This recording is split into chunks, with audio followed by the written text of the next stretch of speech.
네, 안녕하세요 여러분들. 고급 한국사 담당하고 있는 큰별쌤 최태상입니다. 네. 여러분들 우리 지금 이제 문화유산 얘기하니까 여행 이야기 한번 좀 해봤으면 좋겠어요. 여러분들 답사 그런 분들이 많더라고요. 제 강의를 완강하고 나서, 그러니까 제 강의를 들으면서 그러니까 나름대로의 어떤 뭐 꼭 해야지, 이번 시험이 끝나면 꼭 뭘 해야지라고 했을 때 그 꼭 뭘 해야지가 제가 이제 이 강의를 설명하면서 설명했던 그런 것들 있잖아요. 그런 것들을 꼭 가보겠다라고 하는 자기 나름대로의 어떤 약속을 하시는 분들이 있고요. 실제로 갔다 오시는 분들이 상당히 많으시더라고요. 예. 근데 여러분들, 저는 정말 많이 떠나셨으면 좋겠어요. 네.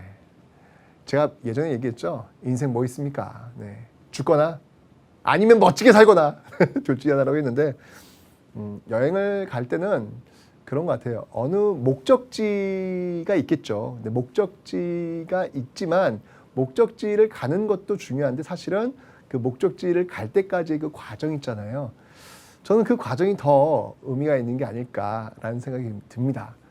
특히 내 옆에 정말 또 좋은 친구 한 명 있다면 그 좋은 친구와 그렇게 제가 전 시간에 이야기했던 처럼 진평왕릉에서 선릉여왕 그 릉까지 한번 이렇게 걸어가는 그런 길, 그런 거 있죠. 왜 옆에 있는 친구랑 이렇게 걷는데 대화가 없으면 왠지 이렇게 부담스럽고 뭔가 말을 만들어야 될 것 같고 뭐 그런 거 있잖아요. 근데 그런 거 없는 친구들이 있다니까요.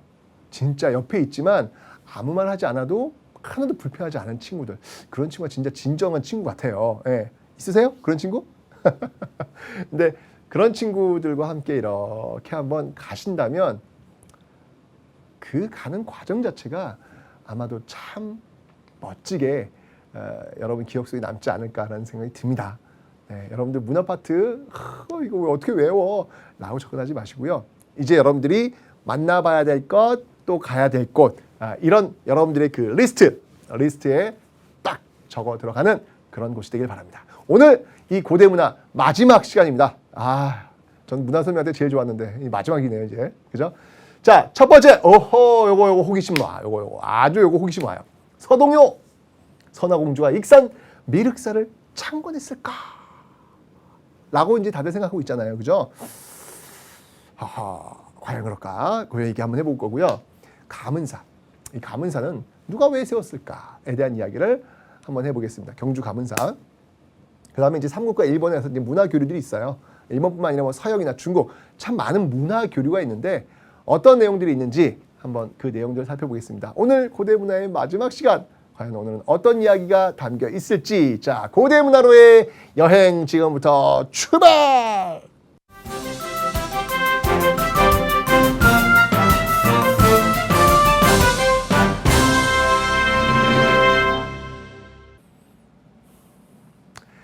자, 여러분들 이제 남은 파트는요, 건축이라든지 불상, 탑, 음악, 이런 여러 가지 내용들이 있습니다. 이런 것들을 저와 함께 지금 하나씩 한번 살펴보도록 하겠습니다. 먼저 고구려 건축부터 가겠습니다. 건축하면요, 그 안학궁이라고 있죠. 안학궁. 예, 바로 이 고구려의 그 안학궁이 있습니다. 이 안학궁은요, 어디에 있냐면 평양에 있습니다. 평양.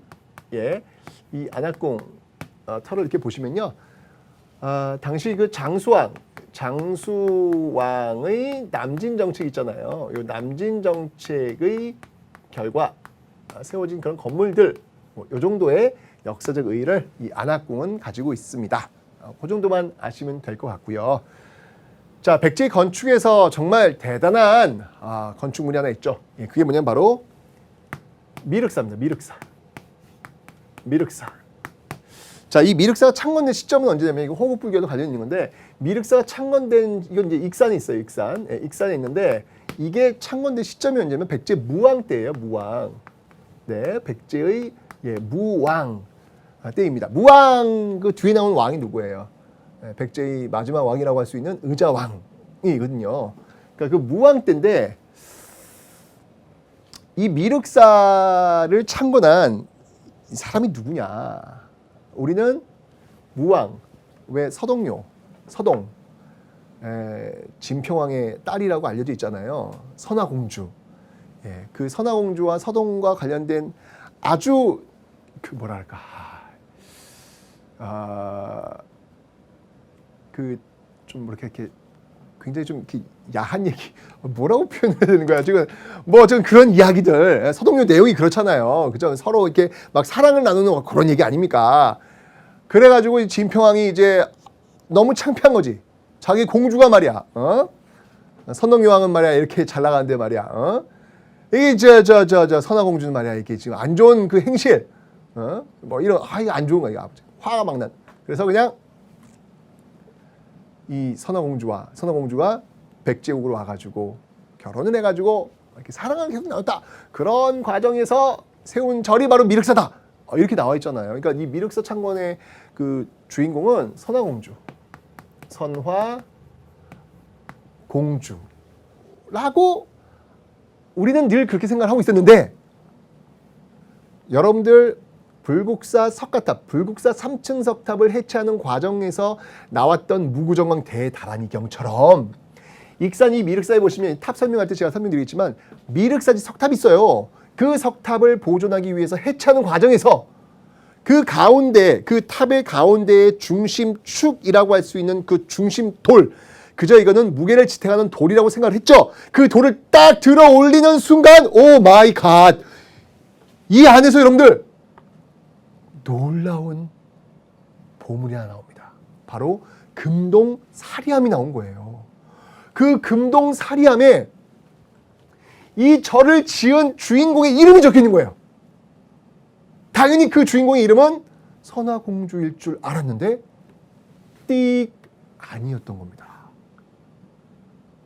아니었던 겁니다. 바로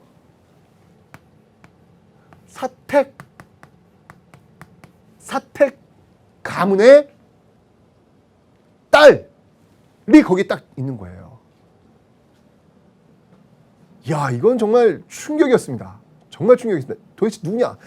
이 사택, 이 성씨를 이 누구냐면 이게 당연히 그 부여에서 아주 굉장히 그 잘 나가는 가문이에요. 굉장히 유명한 그런 가문인데 그 가문의 딸과 이 무왕이 결혼을 한 거죠. 그리고 이 사택 그 가문의 딸이 왕후가 되었고 그 왕후가 이 미륵사를 지었다 라는 얘기가 나온 거예요. 야, 한 1400년 동안 내려왔던 그 무왕과 이 진평왕의 딸 선화공주의 그 1400년의 그 사랑 이야기가 갑자기 허구가 되는 거 아니냐 라고 지금 논란이 되고 있습니다. 이거 발견된 지가 얼마 안 됐어요. 예, 얼마 안 됐어요. 그러니까 이게 역사라고 하는 게 참 묘한 겁니다. 이게 뭐 하나 발견되면서 이게 다 뒤집어질 수 있는 그런 것들이거든요. 근데 여전히 아직은 좀 더 연구를 해봐야 되겠고요. 여전히 선화공주에다가 표를 걸고 있는 역사학자들이 여전히 있습니다. 좀 더 연구를 해봐야 되는 거예요. 이게 갑작스레 발견된 거라서 이게 좀 전후 사정을 좀 더 봐야 될 그런 부분인데 어쨌건 간에 선화공주라고 처서까지 믿었던 어떤 그런 것들은 지금 많이 흔들리고 있는 것은 사실입니다. 미륵사. 예, 이거 선화공주 어떻게 선화공주 선화공주 찾을 수 있을까? 네, 하여튼 계속 한번 주시하고 한번 보도록 하겠습니다. 자, 신라. 신라 하면요 어떤 것들이 있느냐? 당연히 황룡사가 있죠. 신라 하면 뭐 가장 큰 사찰로서는 황룡사. 자, 이 황룡사는 경주에 있고요. 이 황룡사는 진흥왕 때입니다, 여러분들. 요거 조심하세요. 황룡사 구축목탑. 그 황룡사에 있는 황룡사 구축목탑은 선덕 여왕 때고요. 이 황룡사를 먼저 만든 사람은 진흥왕이에요. 그러니까 시간이 흘러가면서 거기다가 이제 또 이제 황룡사 구축목탑도 이렇게 올리는 그런 모습들이 지금 나타나고 있다라는 것이죠. 황룡사는 한번 가보시면 여러분들 엄청 넓어요. 엄청 넓은데 진짜 벌판이에요. 왜냐면 남아있는 게 없으니까 그냥 주춧돌만 있는 거예요. 주춧돌만 있는데 여기를 이게 멋진 곳이거든요. 근데 여기를 여름 뜨거운 뙤약볕이 내리쬐고 있는 그 시점에 황룡사지를 가시는 순간 여러분들은 황룡사지에 대한 정이 똑 떨어질 거예요. 너무 더워서 햇빛을 피할 수 있는 공간조차가 없는 거예요. 그리고 여러분 서울에 왔어. 또는 뭐 여러분 집에 갔어. 그런 다음에 여러분들 황룡사에 대한 그 추억 전혀 없음. 다시는 가지 않을 곳 아무것도 없네. 라고 아마 여러분들은 생각을 하실 겁니다. 이 때와 장소, 이 시간 중요합니다. 제가 추천해 드릴게요. 황룡사는요 언제 가시느냐. 그렇게 뜨거운 떼약볕을 맞으면서 가시면 그건 고생이고요. 찬바람이 시원하게 불고 있는 어느 가을, 낙엽이 막 떨어져야 돼요. 낙엽이 떨어지고 있는 그 가을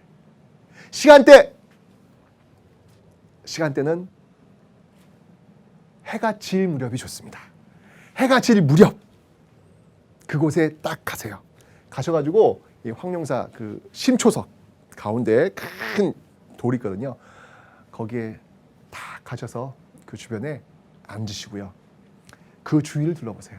그 주위에 벼가 익어서 노랗게 그리고 해가 저물고 있는 그 시점 붉은 노을이 쫙 펼쳐지고요. 저기에서 기차가 지나가고 있는 그 시점에서 황룡사에 앉아 계셔야 되는 거예요. 그래야 황룡사의 그 거대한 스케일, 진흥왕, 전성기왕 아닙니까? 제일 잘 나가는 시기 그 진흥왕의 어떤 그 스케일을 보여주기 위해서 클래스 난 달라라는 걸 보여주기 위해서 지은 절이란 말이에요. 그때 이제 여러분들 그 진흥왕이 썼던 그 역사서도 있잖아요, 여러분들. 거칠을 통해 가지고 국사 다 그런 거거든요. 역사를 통해서 나의 어떤 모습을 보여주고 싶어. 또 이 황룡사 이 어마어마한 그 절을 통해서 나의 어떤 위엄을 보여주고 싶어. 이런 어떤 그 의욕이 있는 거란 말이죠. 그랬던 그 황룡사가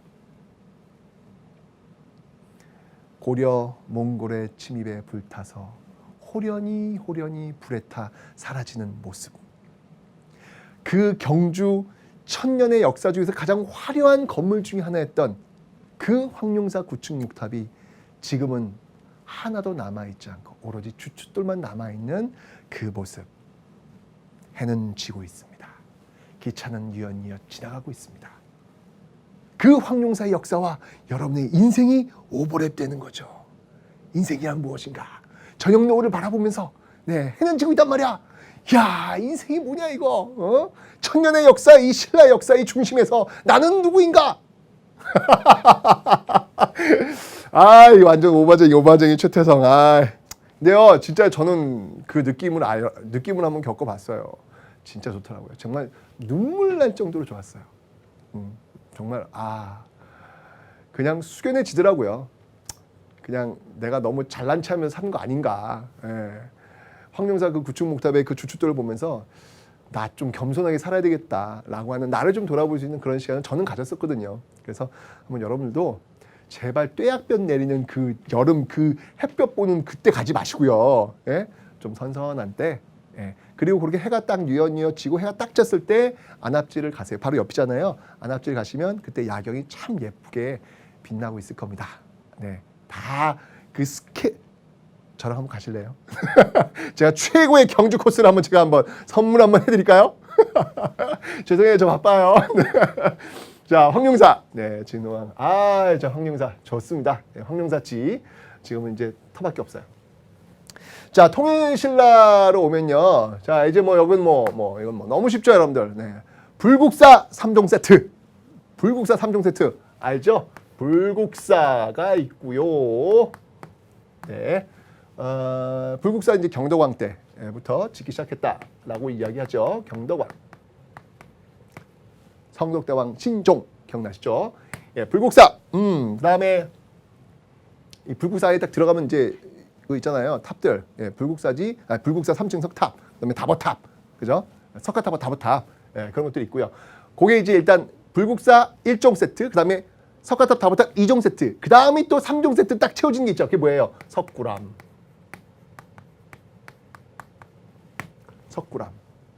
여러분들은 석굴암에 대한 어떤 기억을 갖고 계신가요? 저는 고등학교 때 수학여행으로 경주에 갔던 기억이 납니다. 그때 석굴암에 대한 기억 아주 진하게 갖고 있습니다.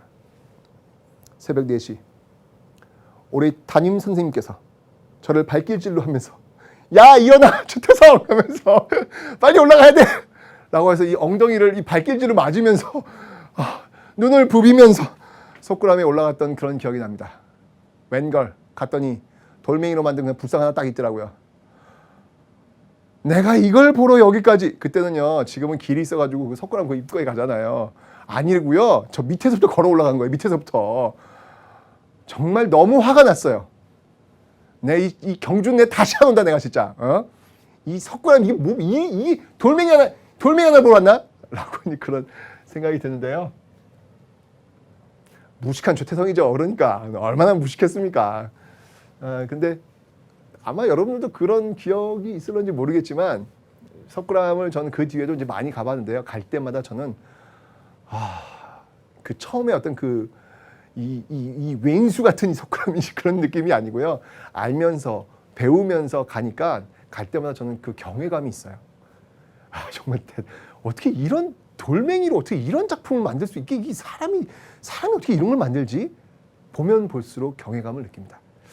그런 것들이 아마 또 제가 나이를 먹어가는 그런 증거가 아닐까라는 그런 생각이 드는데 어쨌건 불국사, 석굴암 그리고 또 안압지. 요 안압지. 요게 이제 통일신라 시대의 어떤 그 작품들이죠. 예. 여기는 한번 여러분들 꼭 한번 가셔야 될 겁니다. 근데 여기 말고요, 여러분들 여기 말고도요, 정말 갈 곳이 많아요. 경주는요. 그러니까 경주는 뭐 불국사, 석굴암 그 뭐 보면 뭐 끝이잖아요. 볼 게 뭐가 있어? 이렇게 생각하시는데 그걸 진짜 몰라서 얘기하시는 거고요. 예. 정말 볼 게 너무 많습니다. 남산 한번 가보셨나요, 여러분? 남산? 남산이 뭐 서울에만 있는 줄 아세요, 여러분들? 네, 서울타워 말고요. 경주에도 남산이 있어요. 경주 남산도 한번 가보셔야 됩니다. 경주 남산도 한번 가보셔야 됩니다. 그 남산이 가시면 야 이게 남산이 왜 이 신라가 불국토 왜 부처의 나라구나. 이 신라인들이 정말 그 만들어내려고 했던 그 불국토 이상형의 세계를 이 남산에 구현하려고 했구나라는 걸 다 볼 수 있습니다. 불상들이 얼마나 많은지 몰라요. 그 불상들을 하나씩 만나면서 그 당시 신라인들과 대화하려는 어떤 그런 모습들 정말 좋습니다. 남산 꼭 한번 가보시기 바랍니다. 그러니까 볼 게 너무 많아요, 여러분들. 자, 안압지, 불국사, 석굴암 이런 것들 통일신라의 대표적인 어떤 그런 건축물이라는 거 기억하시면 되겠습니다. 자, 그다음에 발해는요. 발해는 저기 있죠. 배웠어요, 이미 이건요. 상경 용천부에 가시면 주작대로 요 주작대로는 어디에 영향을 받은 것이다. 당의 장안성, 당나라의 영향을 받은 것이다. 라는 것 이미 공부했습니다. 됐죠? 건축은 이 정도로 정리를 하시면 되겠습니다. 다음은 이제 불상을 한번 보도록 할게요. 이 불상을 공부하는데요. 이 고구려, 백제, 신라 공통적으로요. 굉장히 이 당시에 많이 만들어졌던 불상의 종류가 있어요. 그 종류가 뭐냐면요. 삼국 공통입니다. 이건요. 예, 삼국 공통. 네, 공통에 굉장히 등장하는 그런 불상인데 그게 뭐냐면 미륵보살 반가 사유상이에요. 네, 미륵보살 반가 사유상입니다. 이 미륵보살 반가 사유상은요,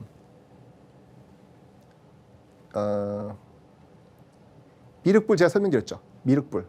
왜 현재 우리 역사에서 만났던 부처는 석가모니 불, 그죠? 그다음에 미래에 올 부처는 미륵불. 근데 아직 와야 부처가 되는 거니까 아직 오지 않았으니까 보살 단계예요. 그 전 단계. 예. 그 미륵 보살이 어떻게 내가 미래에 이곳에 와서 중생들을 구원할 것인가라고 이렇게 탁 이렇게 깨요, 여러분들? 죄송합니다. 이게 예술 아트를 제가 구현하려니까 되지 않습니다. 어쨌든 이렇게 하고 사유, 생각하고 있는 모습이죠. 어떻게 중생을 구원할 것인가. 다 이렇게 하고 있는 모습인데요. 이야기를 한번 나눠보세요. 그 금동 미륵보살 반가사유상의 그 표정을 보면서 과연 저 미륵보살은 어떤 생각을 지금 하고 있는 걸까? 그 생각하고 있는 모습이거든요. 반가부좌를 틀고 탁 생각하는 모습인데요. 제가 이야기했죠. 절대 이게 엄마, 아빠, 이게 친구, 이게 미륵보살 반가사유상 손가락질 딱 하고요. 다음 이렇게 가는 거 절대 그러시면 안 된다고 그랬어요. 제가 10분은 보세요. 찬찬히 머리 위에서 발끝까지 찬찬히 보세요. 여러분들 그 손가락 마디 하나예요. 요게요. 하여튼 찬찬히 보셔야 됩니다. 아셨죠? 찬찬히 하나씩 보시면서 보다 보면 여러분이 못 보던 것들을 볼 수 있고 이야기하지 못하는 것을 이야기할 수 있습니다. 찬찬히 보십시오. 그래서 이 미륵보살 반가사유상이 굉장히 많이 등장하고 있다라는 거 하나 알고 계시면 되고요. 이 미륵보살 반가사유상하고 똑같은 반가사유상이 있잖아요. 어디에? 일본에. 네, 일본에 뭐 일본 국보 1호라고 이야기할 정도로 그 고류사에 있는 또 미륵 그 반가사유성 있잖아요. 완전 쌍둥이죠, 쌍둥이. 똑같아요. 네. 그건 이제 좀 더 설명드릴게요. 자, 그런 불상들 기억해 놓으시고요. 자, 고구려에서 그 대표적인 불상이 있다면 금동 연가 7년명 열애 입상이 있습니다. 금동 연가 7년.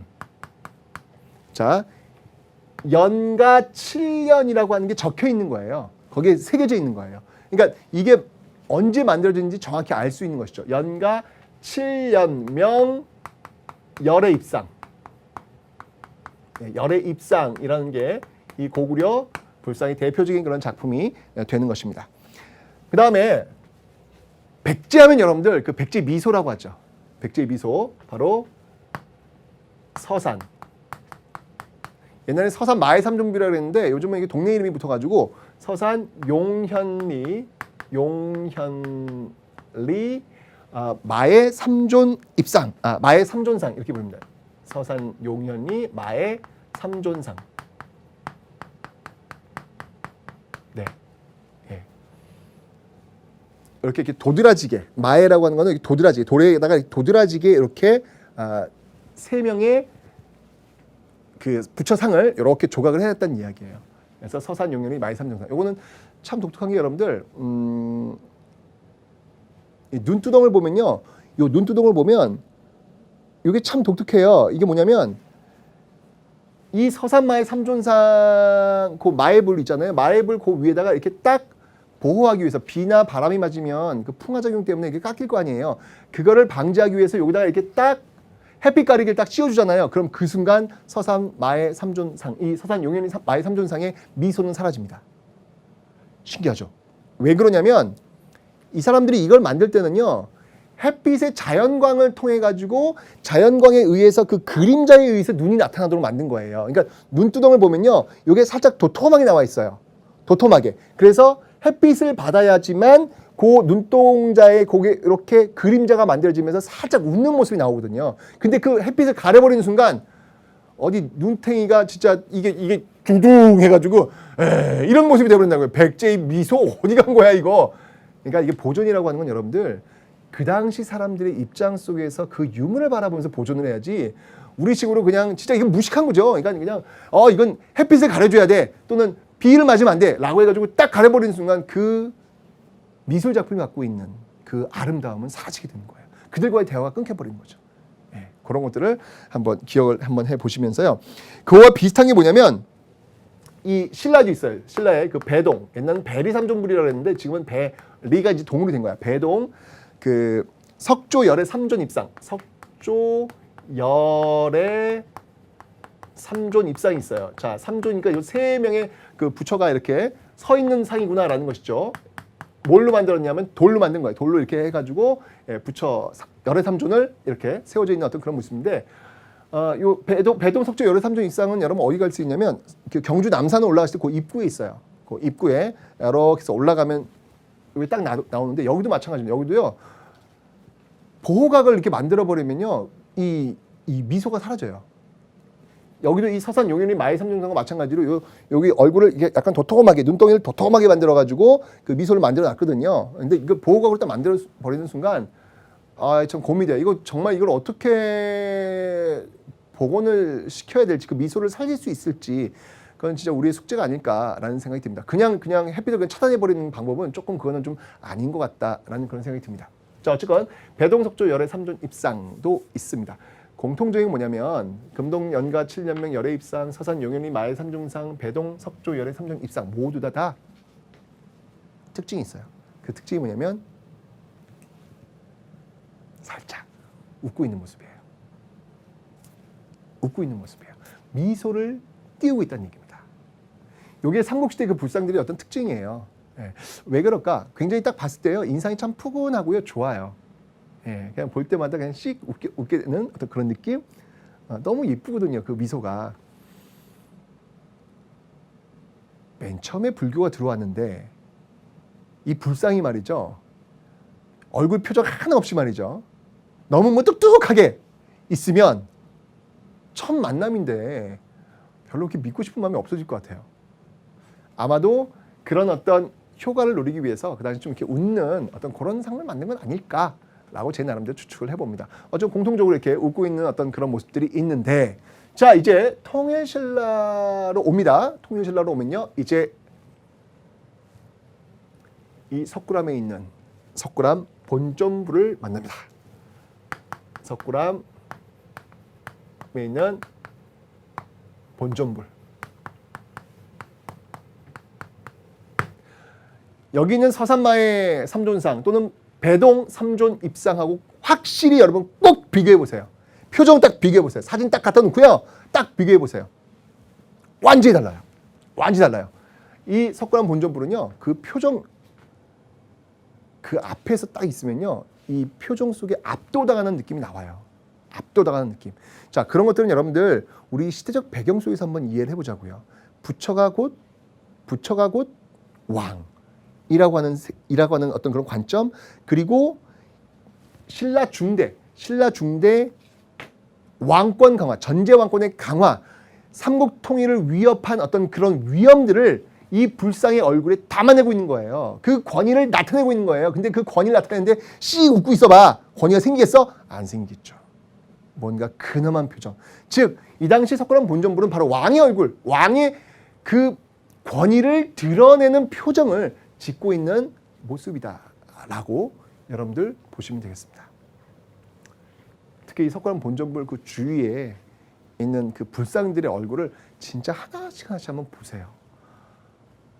정말 이 사람들은요, 돌을 갖고 어떻게, 분명히 돌멩이란 말이죠. 그 돌멩이 속에서 그 부처님을 이게 만나는 거 아닙니까? 이 돌멩이를 깎아 내려가면서 부처님을 만나는 거 아니에요? 그 돌멩이 속에 이런 부처님이 계실 줄이야.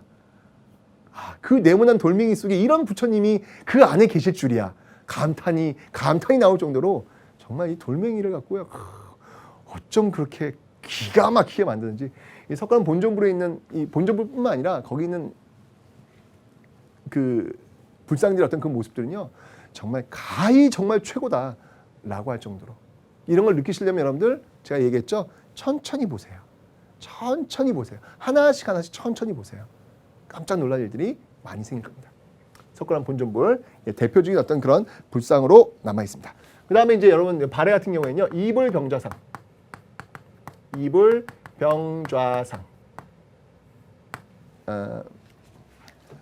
네, 이불병좌상. 요거는 제가 그 고구려의 영향을 받았다라고 설명드렸죠. 요거는 고구려의 영향을 받은 그런 모습들이 있더라라는 거. 자, 이렇게 해서 불상을 설명을 드렸습니다. 자, 이제 다음은 탑을 한번 공부해 보도록 하겠습니다. 자, 고구려는 통과. 고구려는 아마도 이게 목탑이 있었을 거예요, 목탑. 근데 목탑이 있었는데 남아 있는 게 없네요. 남아 있는 게 없어가지고 일단 통과. 물론 이제 지금 북한 왕래하고 이제 그러면 또 여기도 좀 많이 채워질 거예요. 넘어가겠습니다. 자, 백제를 한번 볼게요. 백제는요, 대표적인 탑이 있죠. 우리나라 어떤 그 탑의 어떤 시원, 출발 역할을 하고 있는 그런 탑들이 있습니다. 자, 뭐가 있냐면요, 바로 미륵사. 이 미륵사에 있는 미륵사지 석탑. 네, 이 미륵사지 석탑이 있습니다. 미륵사지 석탑에서 제가 나왔던 그 사리암, 이 사리암이 갖고 있는 이 엄청난 비밀은 가히 쇼킹이다라고 제가 설명을 드렸어요. 자, 그 다음에 또 뭐가 있냐면요, 여러분들 정림사지 5층 석탑이 있어요. 정림사지 5층 석탑이 있는데, 이 정림사지 5층 석탑은요, 어디 있냐면, 자, 공주에 있어요, 부여에 있어요? 이거는 부여에 있습니다, 여러분. 부여에 있는데요. 정림사지 5층 석탑은 여러분들 일단 참 예쁜 탑이에요. 그런데 사진빨이 안 좋아요. 왜 있잖아, 되게 예쁜 미인들, 와우, 예, 찰칵 사진 봤는데 사진빨이 있잖아요. 사진빨, 그죠? 예. 저는 이 카메라 빨이 어떤가요, 여러분들? 저를 만나는 사람들이 그렇거든요. 선생님 실물이 훨씬 나아요. 이게 기분 좋아야 되는 거야, 나빠야 되는 거야, 지금 감은 안 옵니다만, 어쨌건 이 정림사지 5층 석탑은 지금 보면 진짜 예뻐요. 눈으로 보면 예쁜데, 이게 이상하게 사진을 찍으면 그냥 너무 평범해지는 것 같아요. 예. 내가 이 눈맛으로 봤던 그 이쁘다라고 하는 느낌이 이 사진에 안 실려요. 네, 제가 사진 찍는 기술이 없어서 그래요. 근데 정림사지 5층 석탑에 여러분들 또 천천히 보시면요, 놀라운 비밀이 하나 숨겨져 있습니다. 그 비밀이 뭐냐면요, 이렇게 제가 그랬죠, 꼼꼼히 보시라고. 꼼꼼히 이렇게 보시면 정림사지 5층 석탑에 글씨가 새겨져 있는 것을 발견하실 수 있을 거예요. 그 탑 신부에 이렇게 보시면요, 글씨가 저 뭐야? 낙서한 거야? 이렇게 보시면 한자가 이렇게 새겨져 있을 겁니다. 그 한자 내용이 뭔지 아세요? 최태성. 그럼 큰일 나죠. 네, 그건 낙서인데 그게 아니라 이 정림사지 5층 석탑을 예전엔 뭐라고도 불렀냐면요, 이 정림사지 5층 석탑을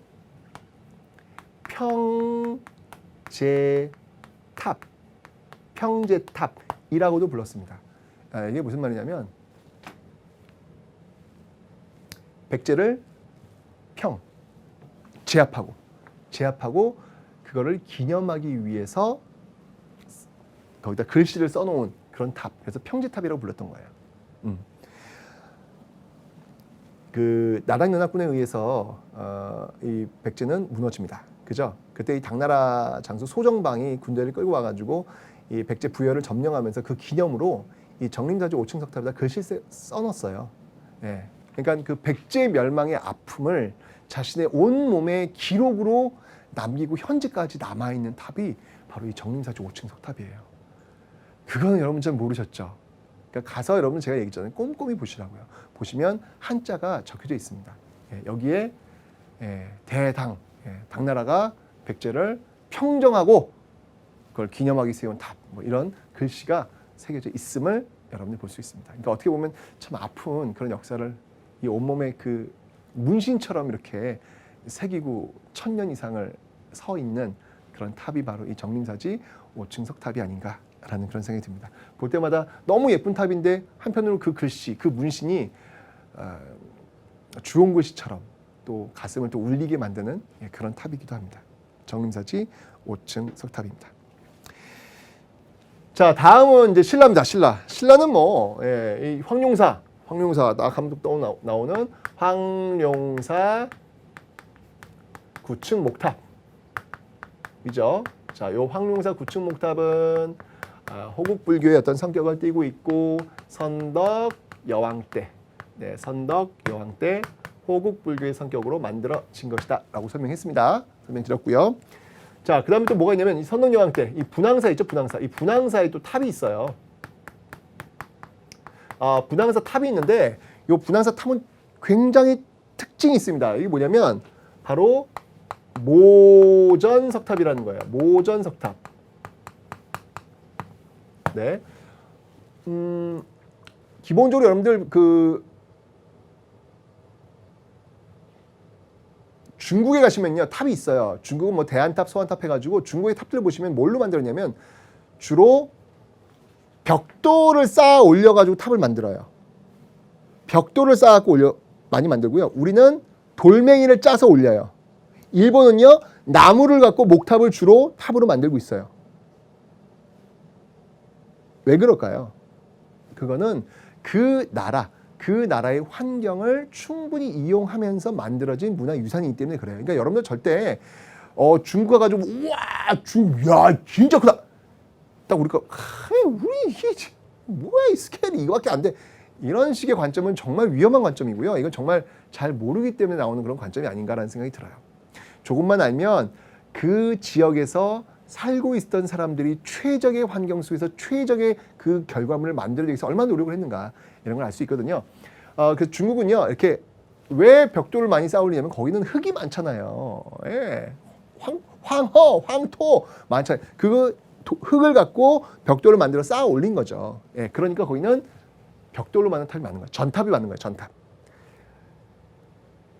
이 분황사탑은요 바로 모방한 거예요. 바로 그 전탑을 모방한 건데 흙으로 벽돌을 만든 게 아니라 돌멩이로 벽돌을 만든 거예요. 돌멩이로 벽돌을 짜가지고 이렇게 만든 거예요. 그러니까 얼마나 힘들겠어. 돌멩이를 벽돌처럼 만든 게 얼마나 힘들겠어. 그러니까 이게 힘드니까 그 다음 단계는 벽돌이 아닌 돌멩이를 그냥 통으로 짜 올리는 거죠. 우리는 돌멩이 많잖아요. 예, 여기 우리는 돌산, 저기도 돌산, 돌멩이 많잖아요. 그 돌을 가지고 돌을 짜서 결구로 올리는 것. 즉, 이 분황사탑의 역사의 의의라고 하는 건 뭐냐면 이 목탑과 뒤에 나오는 이 석탑의 어떤 과도기적인 어떤 그런 성격을 갖고 있는 게 바로 이 분황사탑이다라고 이 미술사학자들은 평가를 하기도 합니다. 됐죠? 분황사탑 기억하시면 되겠습니다. 자, 이러면서 이제 통일신라 탑으로 넘어옵니다. 자, 통일신라는요. 자, 먼저 초기. 네, 초기 그 대표적인 통일신라 초기 대표적인 탑을 들어봐라 라고 한다면 바로 가문사지 3층 석탑이 있겠습니다. 가문사지 3층 석탑. 가문사요. 라는 말 이외에는 할 게 없다라고 하는 그 유명한 그 가문사지 3층 석탑. 저도요. 이 가문사지 3층 석탑을 보고 정말 깜짝 놀란 게 뭐냐면 탑이 이렇게 큰가? 저는 기본적으로 우리나라 사람들은요. 이 석가탑에 굉장히 이 맞춤형이 돼 있어요. 왜냐하면 탑하면 석가탑. 그러니까 불국사 3층 석탑 있잖아요. 불국사 3층 석탑 딱 이렇게 떠올리면서 그것만 봤기 때문에 그게 탑이 전부라고 생각한다고요. 그런데 이 가문사지 3층 탑을 딱 보면요. 와, 스케일이 엄청 크다. 정말 커요. 정말 큽니다. 그 위에 찰주, 쇠꼬챙이 같은 게 쫙 있잖아요. 그 찰주 하며 그 덩치하며 정말 남성미가 팍팍팍 풍기는 거예요. 그러니까 이런 것들은 뭐냐면 바로 통일신라 초기의 어떤 시대적 분위기, 자신감이죠. 삼국을 통일했다는 그 자신감을 바로 이렇게 문화유산에 담고 있다. 그 문화유산을 통해서 그 시대를 읽어낼 수 있는 그런 능력들을 여러분들이 한번 가지시라는 이야기예요. 이 문화유산을 통해서 정치, 경제, 사회, 문화를 한번 읽어낼 수 있는 어떤 그런 모습들. 역사를 통해서 한번 보라는 진짜 정말 큽니다. 아주 커요. 네. 가문사지 3층 석탑이 있고요. 예, 그 다음에 중기로 오면요. 이제 탑의 완벽한 아름다움을 담아내고 있다라고 하는 불국사 3층 석탑. 불국사 3층 석탑과 그 다음에 그 앞에 있는 다보탑이 있죠. 여러분들 이 불국사 3층 석탑 이렇게 딱 가시면요. 경주 가시면요. 불국사 3층 석탑과 다보탑이 이렇게 있어요. 이렇게 있으면 그러네. 탑이 2개 있네. 다음 가자. 이렇게 이제 가실 텐데요. 여러분들 탑이 왜 2개가 있을까요? 한 번쯤은 좀 질문 한번 해보고 싶지 않아요? 탑이 왜 2개가 있는지? 여러분들 그 불국사에 있는 석가탑과 다보탑은요. 하나의 스토리를 담아낸 거예요. 그냥 있는 게 아니에요. 뭐냐면 석가탑, 탑은 여러분 곧 뭐라고 그래요? 부처라고 제가 설명을 드렸죠. 석가탑은 석가모니를 상징하는 거예요. 다보탑은 다보열애, 즉 다보불, 다보부처를 상징하는 거예요. 이 다보열애가 석가모니에게 이야기했습니다. 뭐라고 얘기를 했냐면요. 석가모니가 설법을 할 때, 이야기를 할 때, 민중들한테 설법할 때 이 석가모니의 말이 진리라는 것을 내가 증명해 보이겠다. 어떻게? 그 앞에서 짜잔 하고 나타나면서 그것을 내가 진리라고 이 민중들 눈으로 확인시켜 주겠다 라고 하는 장면이 있어요. 그 장면을 그 마당에 구현한 거예요. 석가탑이 딱 있고요. 그 석가탑을 둘러싼 그 돌멩이들을 다 표시해 놨거든요. 이거 직접 가서 내가 설명해야 되는데 어쨌건 그게 딱 있으면 그 앞에 다보탑, 다보열애가 쫙 이 땅에서 쫙 솟아오르는 그 장면을 그 마당에 구현을 하고 있는 것이죠. 굉장히 그 경이로운 순간을 표시하고 있는 거예요. 그래서 석가탑과 다보탑은 같이 있는 겁니다. 같이 있는 겁니다. 중기 탑들. 그러니까 이게 그냥 만들어진 게 아니라는 얘기죠. 다 나름대로의 스토리가 있다는 얘기예요.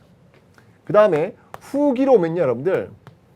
후기로 오면 진전사지 3층 석탑이 있어요. 살짝 이게 불국사 3층 석탑으로 절정을 찍어요. 여러분 제가 얘기했죠. 절정은 곧 뭐다? 절정은 곧 내리막길의 출발점이다라고 설명드렸잖아요. 그러니까 약간 이제 이 불국사 3층 석탑이 완벽해요. 정말 균형, 민영 이런 거 완전 완벽해요. 왜냐하면 탑이라고 하는 게 여러분들 삐죽하게 올라가면 올라갈수록 뭐가 떨어져요? 안정감이 떨어지거든요. 왜냐하면 상승미가 있기 때문에 안정감이 떨어져 불안하다고요. 본사 입장 속에서. 근데 그 상승미와 안정감을 완벽하게 다 아우르고 있는 게 이 불구사 삼층석탑이에요. 그런데 그 정점 딱 되면서 그게 떨어져요. 이제부터는 좀 이렇게 무너집니다. 물론 무너지는 게 떨어졌다는 표현이 맞느냐, 그 시대에 맞는 어떤 그 나름대로의 어떤 미적 감각인데 그것을 뭐가 좋다 나쁘다 이렇게 표현하면 좀 어렵겠지만 어쨌건 미학적 관점에서 본다면 좀 많이 이렇게 균형에 떨어진 어떤 그런 느낌이 나와요. 그러면서 이제 고려의 시대 넘어가면 이게 불상이야? 라고 할 정도로 이게 탑이야? 라고 할 정도로 막 이상한 막 탑들이 막 등장하는 거예요. 어쨌건 그 정점이 바로 이 불국사 3층 석탑이다. 이 진전사지 3층 석탑은 여러분들 특징이 하나 있습니다. 이게 뭐냐면 이 탑신에다가 말이죠. 탑신에다가 이 불상이 있죠. 불상. 이 불상을 조각을 해놔요.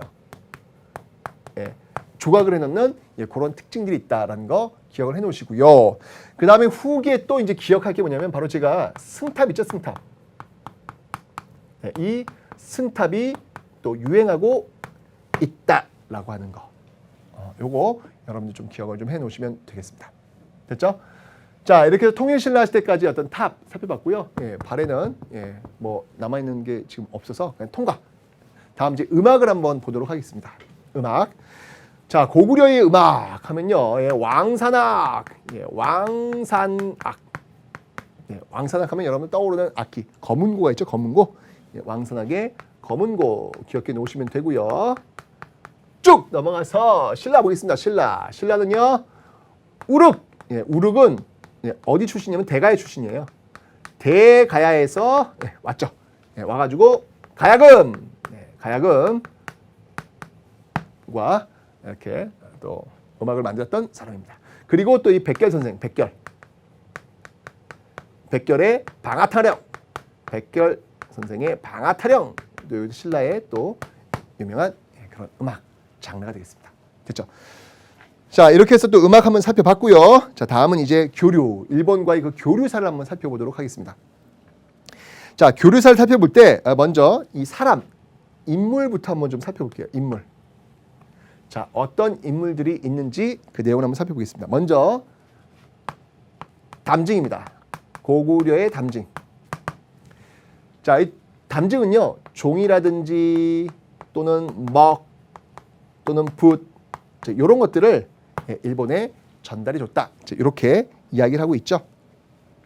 종이와 먹, 이런 것들을 전달했다라고 전해지고 있고, 담징하면 또 여러분들 기억나는 게 뭐였어요? 호류사. 호류사의 금당벽화. 호류사의 금당벽화가 있습니다. 네, 기억해 놓으시면 되고요. 호류사에 가면 여러분들 이게 고구려에서의 어떤 그 영향이라고 할 수 있는 금당벽화도 있고요. 백제의 또 영향이라고 할 수 있는 백제 관음상도 있어요. 그러니까 진짜 이 삼국과 일본의 교류는요, 진짜 많이 활발하다는 걸 알 수 있습니다. 그 다음에 혜자가 있어요. 혜자. 혜자는 일본 쇼토쿠 태자. 쇼토쿠 태자의 스승으로서 많은 가르침을 줬던 그런 인물이기도 합니다. 혜자 기억하시면 되고요. 백제 가보겠습니다. 백제. 자, 백제는요 참 많은 것들을 일본에 줬습니다. 뭐 제가 얘기했지만 어떻게 본다면 이 백제는요 일본 문화의 어떤 정신적 고향이라고 해도 과언이 아닐 거예요. 그러지 않고서야 일본이 그 미쳤다고 그 어마어마한 배를 짓고 그 어마어마한 사람을 보내가지고 백제 부흥운동에 그 목숨 걸 이유가 없겠죠. 그만큼 어떤 백제의 어떤 그 향수 이런 것들은 굉장히 강한 나라가 바로 이 백제다라는 건데요. 대표적인 인물이 있다면 아직기.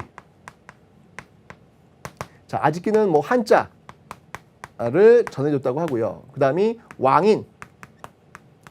아직기와 왕인이 이 사람들이 뭐 근초광 시대의 왕 사람들이 아니겠느냐 뭐 이렇게 추정하기도 합니다. 이 왕인 같은 경우에는요 논어, 그 다음에 천자문 이런 것들을 전래했던 그런 인물. 그 다음에 노리사치계. 노리사치계는 불상이라든지 또는 불교 서적 이런 걸 통해 가지고 또 불교와 관련된 문화를 많이 전달해준 그런 역할을 하고 있습니다. 그다음에 신라를 보면요, 사실은 이게 신라만의 용어는 아니고요, 이 도외인이라는 용어가 있어요. 도외인. 그러니까 일본으로 건너간 예, 그런 사람들을 얘기하는 것이죠. 일본 입장 속에서는 도레인이 아니라 도레인입니다. 근데 우리 입장 속에서는 도웨인이 되는 것이죠. 일본 입장에서는 도레인, 그러니까 건너서 들어온 사람들이라는 의미예요. 도레인은요. 근데 우리는 건너서 외로 갔으니까 도레인이라는 용어보다는 도웨인이라는 용어를 쓰고 있습니다. 이 도웨인들이 이건 사실 도웨인은 신라만 용어가 아니고요. 고구려도 그렇고 백제도 그렇고 특히 이 도웨인들이 많아지는 시점이 언제냐면 이 일본으로 들어가는 도웨인들이 많아지는 그 시점이 언제냐면요. 이게 장수왕의 남진 정책. 장수왕의 남진 정책 있죠. 요 남진 정책으로 쭉쭉 밀고 내려오는 과정 속에서 많은 사람들이 이 일본 쪽으로 넘어가요. 예, 넘어가면서 거기서 이제 많이 살고 또 거기서 또 문화를 전수하는 어떤 그런 모습을 보이고 있는데 이 신라 도웨인의 그 대표적인 그 이야기라면 뭐 실제 이야기인지 모르겠지만 그 연호랑과 새우녀라는 이야기 있죠. 연호랑과 새우녀. 네. 이 연호랑과 새우녀의 이야기가 있겠습니다. 이런 거잖아요. 연호랑이 어느 날 그 바다에 나갔는데 갑자기 바위가 움직여가지고 사라진 거예요. 어디로 갔어요? 일본으로 간 거죠. 그래서 일본에서 극진이 모셨더라. 근데 그 부인 새우녀가 남편이 가는데 안 와. 그래서 남편을 막 찾아다니는데 남편 신발이 놓여 있는 거예요. 어느 바위에. 그래서 그 새우녀도 그 바위에 올라갔죠. 그랬더니 그 바위가 다시 움직이는 거예요. 움직여가지고 또 일본으로 또 간 것이죠. 근데 이런 것들, 이런 이야기를 통해 가지고 이 많은 사람들이 갖고 제가 볼 땐 그 얘기를 들으면서 이거 납치당한 거 아니야? 아니 왜 이 사람들이 그냥 갔다 이 바위가 이동했다 이건 납치 아닌가? 그런 생각도 들기는 했습니다. 그럴 수 있어요. 선진 문화를 수용하기 위해서 후다다닥 그냥 데리고 이제 가가지고 거기서 근데 거기서 이제 막 말을 안 듣는 거야. 난 죽을 거야. 라고 하니까 부인까지 납치를 한 거죠. 그래서 거기서 살게 한 그런 거 아닌가? 뭐 그런 생각은 들었습니다. 네. 자, 어쨌건 그런 이야기가 있고요. 그 다음에 통일신라 때는요. 심상, 또 일본에 갔던 이 승려 중에서 심상이라는 사람인데 이 심상으로 인해 가지고 또 화엄종. 이 화엄종이 또 발달하는 모습들을 기억하시면 되겠습니다. 발해 같은 경우에도요. 뭐 제가 이야기했지만 발해는 이 신라 를 견제하기 위해서 일본에게 굉장히 많은 사절단들을 많이 보냈어요. 예, 그런 어떤 인물들이 있겠죠. 자료가 많지 않으니까 발해도 통과. 자, 이렇게 됐고요. 다음은 남아있는 문화유산을 한번 살펴보도록 하겠습니다. 남아있는 문화유산. 무엇들인지 한번 볼게요. 참 유사한 것들이 많이 있어요. 참 유사한 것들. 여러분들 교재를 보시면 그런 사진들이 다 실려 있을 겁니다. 먼저 수산리 고분벽화. 자, 이 수산리 고분벽화를 보시면요. 일본에 있는 다카마스 고분벽화와 제가 볼 땐 쌍둥이에요. 쌍둥이. 똑같아요.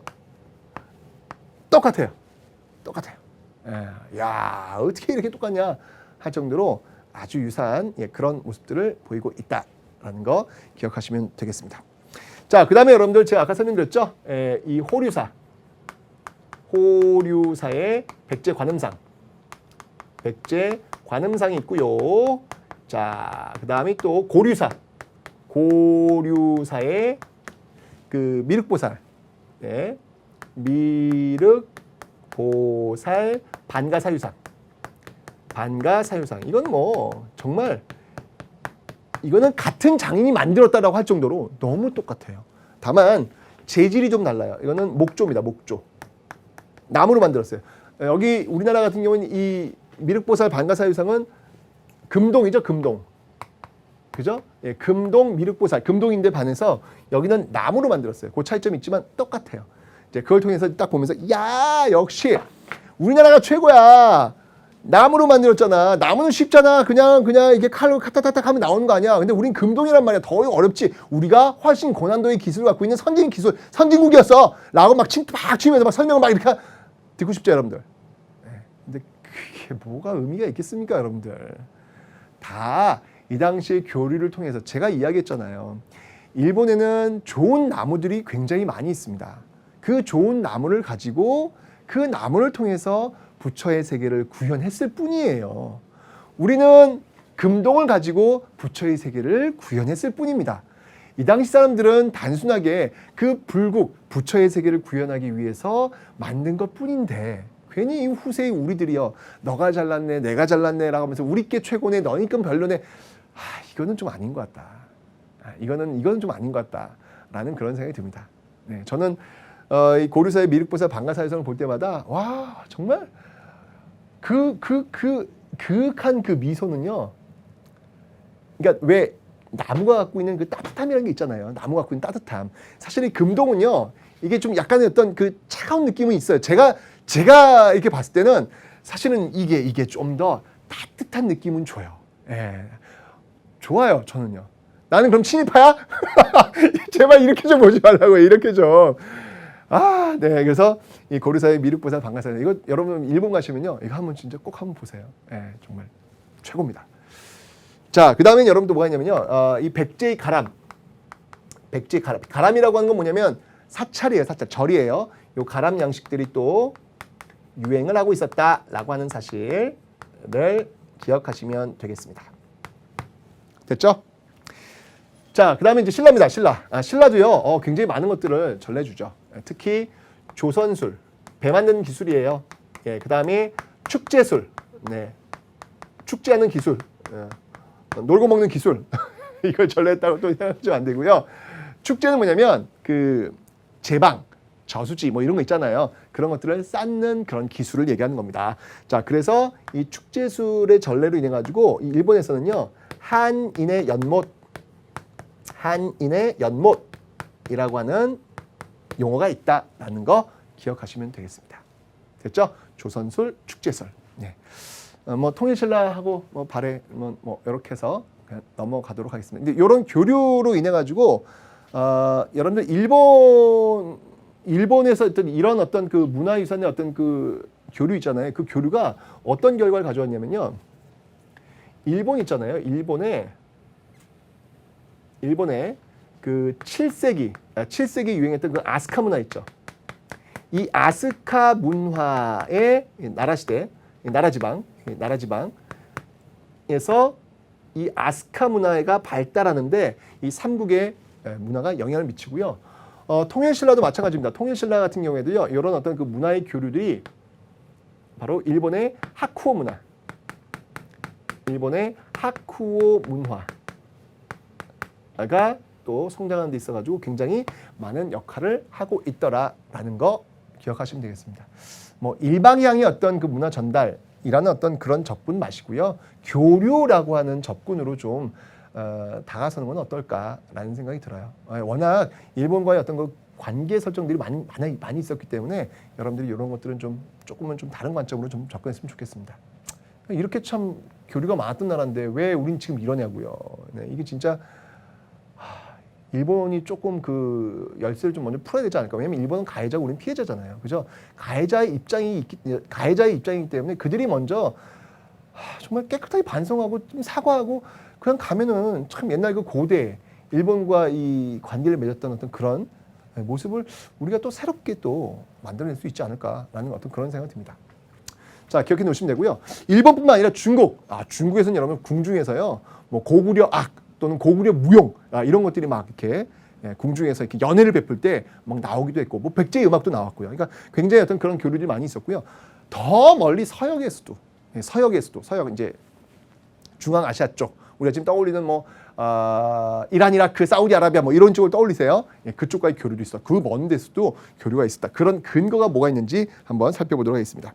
자, 먼저 이 고구려의 그 각저총이라고 있어요. 각저총, 요 씨름도가 그려져 있는 그 각저총에 보시면요, 이 각저총에 누가 등장을 하냐면 서역인이 등장을 해요.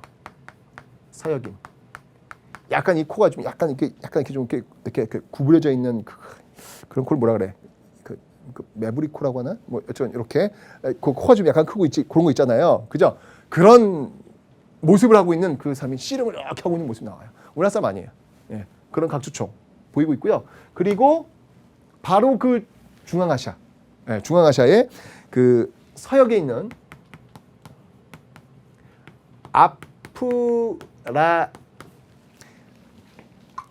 아프라시아부 궁전 벽화에 말이죠. 궁전 벽화에 이야 놀랍게도 말이죠. 이 벽화에 고구려인들이 나타나요. 네, 고구려인들이 그려져 있어요. 왜 고구려인들 특징하면 뭐냐면 이 조관이라 그래가지고 여기다 깃털 같은 거, 그 새 깃털 같은 딱 꽂고 있는 그런 사신들이 그 먼 나라까지 간 거죠. 그게 지금 딱 이렇게 그림 그려져 있는 모습들이 있다라는 거 기억하시면 되겠습니다. 자, 그 다음에 신라 한번 볼게요. 신라도 여러분들 그 교류가 있었는데요. 그 교류로서는 그 서역에 있는 유리 그릇, 유리 그릇도 있고요. 그 다음에 금제, 아주 보석들이 굉장히 많이 박혀 있는 그 금제 장식 보검이 있어요. 금제 장식 보검, 금제 장식 보검, 이런 것들이 발견되고 있다라는 거 교류가 있었다는 얘기죠. 통일신라 같은 경우는 여러분들 뭐 제가 이야기했잖아요. 통일신라 같은 경우에는 이 울산항을 통해 가지고 굉장히 많은 서역인들이 들어왔다라고 설명드렸잖아요. 이 당시 여러분들 그 괴릉,